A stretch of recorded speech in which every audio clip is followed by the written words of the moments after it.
All opinions expressed by the program participants are solely their own opinions and do not reflect the opinions of Upscale Love for You.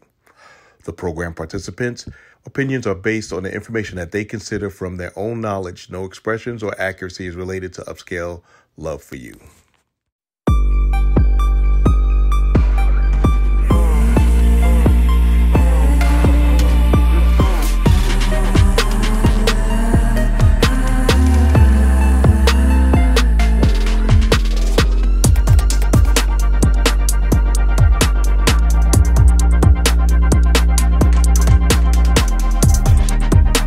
Care about your feelings.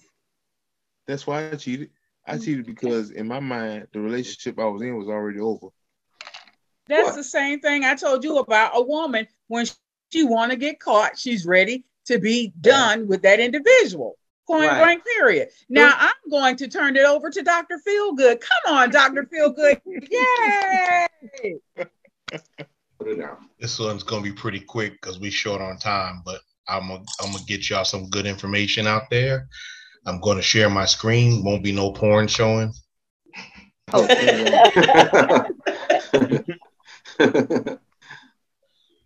Today's topic is cheating.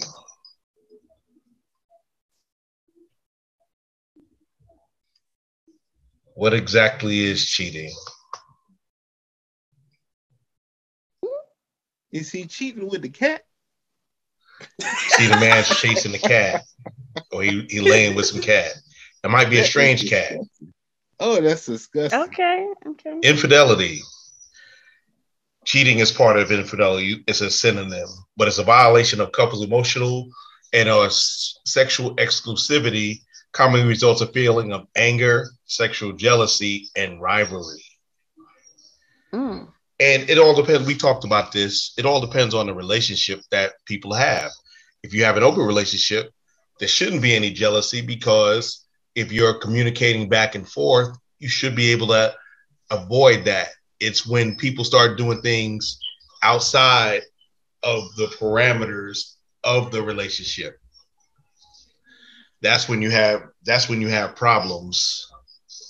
That's when you have problems. You have it can bring up rage and betrayal and get some people looking crazy like they are going to lose their mind, and they go into depression. They stop showering, and some people delete themselves. And there's also social consequences behind that. Does anybody remember that book, The Scarlet Letter? Yes. What was that book about? A woman having it was about adultery, where somebody was answering.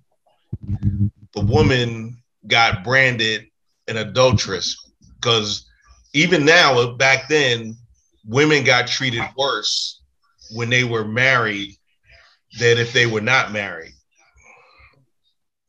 and they slept with a married man or an unmarried man and they were married. Kind of what y'all guys were saying earlier. These are the types of infidelity that people usually talk about. The easiest one, as you can see, the first one is physical. Because how hard is it to stick peg A in the hole B? And women got sometimes it's a 3 holes for loving. So that's the easy part. You got emotional infidelity. That's kind of what I was talking about earlier. And yes, oral sex is sex. Infidelity. That's remember that's not what Bill Clinton said. That's not what Bill Clinton said. I always go with the Bill Clinton version. So yes, 3 holes for loving. Emotional infidelity. This is when you got that guy friend or that girlfriend that you give that ear to, that you won't talk to your partner about, but you talk to them about. Mm-hmm. And you know the old saying, an ear to listen to is a carousel to ride on later on. it didn't happen. I started talking to her about my problems. Next thing you know, I slipped and fell into her vagina. That has happened to many people. So cyber infidelity. Some women consider if a man looks at porn as cheating. Some women look at it as if they're watching OnlyFans, that the man is cheating. Well, that's debatable. If he's sitting in his own home, how is it cheating? And she's in the next room. She pretty much knows. It's because you're getting that's, and I've seen that on divorce court and couples court too. It's because you are taking that attention that should have been with that other person and taking it out. Well, using porn in its place. Right, but what if she got 23 days of headache and 7 days of women's cycle? Yeah. Then what is the guy supposed to do? He ain't going out there and getting it. He just pulling the flesh ripcord for the liquid parachute to come out. Oh God. Okay, I like the way you put that. Object infidelity, otherwise obsessed with work or a hobby. During NFL season, what do we usually call women who don't like football? Widows. Football widows. Because they know Saturday is college football, Sunday is NFL, and Monday night. That should start on Thursday. Monday nights, and now some Thursdays. Exactly, but they're a bunch Friday of high school. Yeah, but it can be considered infidelity because it's an obsession, and the woman better not come in and talk to me during the game. She might get cussed out.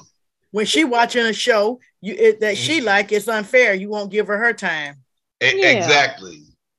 Yeah, but on that part, women are just watching that particular show. It's a whole season for sports fans. And I'm not just going to say men. I should say people who are doing that are men and female. Right. And it's why you always want to talk when I'm watching the game? You don't want to talk when I'm sitting there looking at you. You have nothing to say until that game comes on.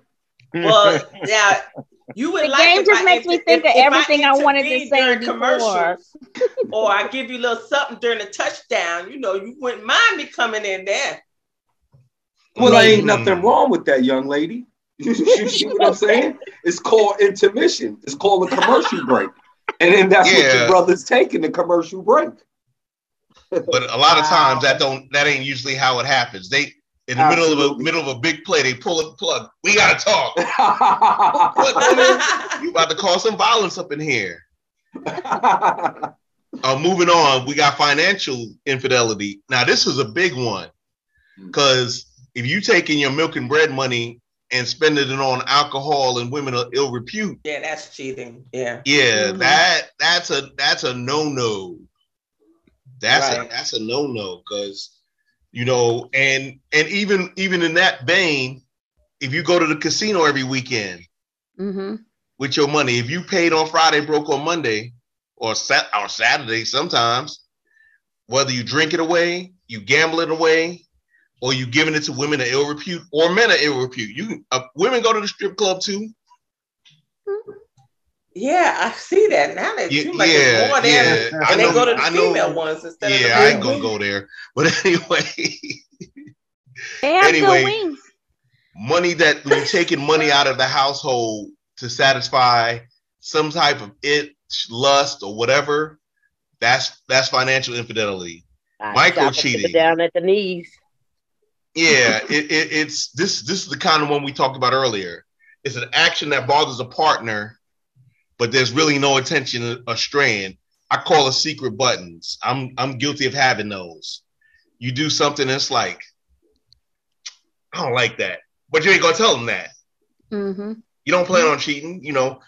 I hate when Millie walks across the living room in her bathing suit while I'm with the boys. She don't like when I mow the lawn in my sparkly gold thong. Stuff like that. Oh my God. I did not need the visionette at all. And there's a combined. There's different types. You know, you have a little bit of something of each. He likes to gamble. She likes to go to the strip club. He liked to watch football and bet on football. She liked to go shopping. She hiding receipts. I just had this conversation earlier. She hides receipts from stuff that she buy. You ain't got to hide the receipts. Keep it in the trunk till you go to work. Just hide the whole bag. Just hide the whole bag. Oh my but God. that's combination type stuff. These are some of the causes. These are not the be all end all, but these are some causes. A lack of relational sexual satisfaction. That's a big thing. If you stop putting out male and female, the person's going to get tired of that. Eventually. The person's going to get tired of that and want to seek remediation, especially if you, like I said, you got a headache 23 days a week and then the other 7 is women problems. Or the dude's always tired after coming home from work. And she parading in front of him with lingerie. And he like, yeah, I'm trying to eat this steak and watch the game. I am the steak. Okay. And the game. And lack of affection. Affection matters, ladies and gentlemen. It does. If you don't, on both sides. If you don't kiss your significant other, you don't hug your significant other, you don't tell them how much you feel about them, saying, hey, cat, rat, dog, good morning. My stepmother used to always say, when I didn't say good morning to her, she said, did I sleep with you last night? You gonna say cat, rat, dog, good morning, something. Hey, dog. Right. But a lot of times if you become unaffectionate to a person, there's a reason why. I agree. But what I'm saying though is the lack of affection itself can be a reason that the person steps out because they're getting it they want to get it from somewhere. And like I said, if I'm Rico Suave and you ain't feeling affected at home, I can come to you and just touch you on your shoulder. And it's everything's gonna be all right. It's over. Yeah. So that's what I mean. Part of foreplay. I understand there may be a reason behind it, but that doesn't mean it ain't a reason. Feeling deprived or neglected by your partner. Now, everybody in this chat has felt that way about somebody in their life. Everybody. You take me for granted. I do this and you don't even appreciate what I do. You know, and it's not trying to be selfish or trying to get accolades. It's just basic human decency. You don't even say thank you. That's one of the reasons why I'm divorced now. Fear of intimacy. We don't want to talk about that because some people don't feel good with intimacy. Could be abuse. It could be baggage from previous relationships. You just don't feel that you can get intimate with somebody because you might feel vulnerable. Don't want that feeling. Avoidance of conflict. Beware of people who never argue. Beware of people who say they never argue. Now, I don't mean knock down, scream out, drag downs, but people who always get passive aggressive. They don't talk to the person. Guys are good for that. We good for that. We good for shutting down. Yeah. And not saying what's bothering us. And then y'all walk around, what's wrong? Nothing. What's wrong? Nothing. What's wrong? I told you nothing. And then it goes into that. But people who fear conflict and don't have conflict resolution skills, they go to get validation and attention somewhere else. Seeking change and variety. If I'm getting a bowl of Cheerios every morning, I know Chocolate Pearls hate Cheerios. She used to love them things back in the day. If you eat a peanut butter sandwich every day, one day you're just gonna say, I'm gonna add some jelly to it. But the person that makes the sandwiches ain't got no jelly. Don't want to buy no jelly. So you go out to get you some jelly to go with your peanut butter. But that's why you're right. That's why people cheat, because you get mundane or complacent. Rather, you get complacent, and then it starts to get boring, and that's when you start to seek attention from someone else. So you're right. Or if that person you're seeking attention with making everything feel the way you need it to feel, you're gonna seek it. Right. Right. Exactly. Falling out of love. Now, we talked about love my relationship about a month and a half, about 2 months ago. And that doesn't necessarily mean that you just go from love to hate of the person or love to indifference. It means I had romantic love for you, but now you're like a brother or sister to me. We're like a roommate. Right. You don't sleep with your roommates unless they Gabrielle Union. I might do that, but that's another story. But and people be married for years and years and they sleep in separate bedrooms. Yes, I know a lot of people like that. And it's not that they don't love each other; they just don't have that. They don't have that romantic love, that eros. It's more philos. I slept in the bed with my ex for a whole year and didn't do anything. So it was like a roommate. Just slept in the same bed. I did it for 6 months. Whole year. Low commitment to the relationship. Anson brought this up and he made a great point. If you don't care, you're just gonna do what you're gonna do. True. You're gonna do what you're gonna do, and you're not really, and that's where the selfishness comes in. If you care that little, that you're not considering the other person's feelings or the other person's well-being, you're just gonna do whatever you want. I'm gonna do whatever I want to do. He ain't going nowhere. She ain't going nowhere. I'm gonna just do what I do. Right. And when it becomes during transitions, partnerships can be vulnerable. Like somebody has a death in the family. How long does it take for a person to grieve? Oh wow. Some people be like, they be in serious depression for a year, especially if the person's close to them. But the other person's like, you need to move on. I'm tired of you being all sad. That's hard. Stuff like that. Or a big change. There's hardly any of us in here that got children under 18. So I do. You go from taking care of people. Other people got them too. To just you and him or you and her. And the dynamic changes.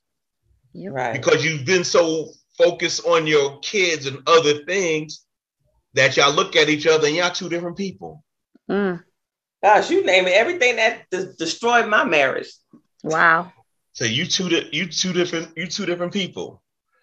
And people with low self-confidence or arrogance, they gonna do what they do.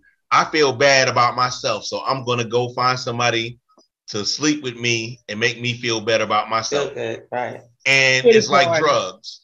The more you do, the more you want to do, the worse you feel afterwards. So it becomes a vicious cycle. But there are a whole bunch of different reasons why and I say we because I'm a person, I breathe, I bleed, I do everything else, fart and crap and all that other good stuff. And got bad breath. But we're all capable of infidelity. Every one of us. If we say we're not, we are lying to ourselves. Because the Bible even said, if you do it in your heart, you done it. Guess what? You done did it. If you lust, you've done it. So keeping that in mind when I see certain celebrities. Yeah, keeping that in mind. We just have to look at things where, understand that people are people are capable of doing anything. You just have to make sure that you're doing what you're supposed to do. You can't control other grown folks. If you try, you might go to jail. But you can control what you do. So keep your head on a swivel, stay vigilant, and be yourself. Back to you, Dr. Fab. I'm done. All right. Well, thank you for sharing all of that knowledge, because you know what? Some people just don't know. Some people, as they say, I love you, but I'm no longer in love with you. And that's the way the ball bounces. I hope that each and every one of you enjoyed this evening. And please, please, please come back next week, same time and everything. And like I tell my students, I will definitely be here if I don't catch the lottery. But nevertheless, I wanted to say that I thank you all for coming on and sharing your thoughts. And to my handsome cousin, Anson, don't ever think I'm trying to chop your block, because I'm not. I got you. Got you, cousin. And I appreciate that. Yes, yes. And to everyone, tomorrow evening, we have scorebiggerdayton.com. Please come in. It starts at like 8:35, 8:40, 9 o'clock. He's been doing good. He's been doing good. You know, so I'm just saying, I don't know, because I haven't been there for 2 shows. So he's been on time. He's been on time. I was all up in it, you know, but I appreciate that. And also, I want to give a shout out. Upscale Love for You is, how they say, coming on through. We are getting ready and preparing for our very first event, which is going to be a masquerade ball. And if you don't know what a masquerade ball is, we're going to party like we're in Louisiana. And it's going to be the Saturday before Halloween. And that's the reason why we selected October 29th to bring it to full effect. So you'll hear more about that. And so, as TD Jakes would say, get ready, get ready, get ready. And please also, if you have any questions or concerns, email us at Upscale Love for You. That's Upscale Love, the number 4 and you at gmail.com. And I'm going to say good night, everyone. And guess what? Smooches. Mwah. Bye-bye. Bye. Bye-bye. Thank you, Kashim, for showing up. It's no problem. I'll see y'all guys next week. I had a great time. Thank you. All right. Bye-bye. Bye-bye. Be safe. All right, brother. Be good. I'll see you tomorrow, Malik. Okay, I'll be waiting on you. All right. All right, for sure. I'll see y'all tomorrow, too.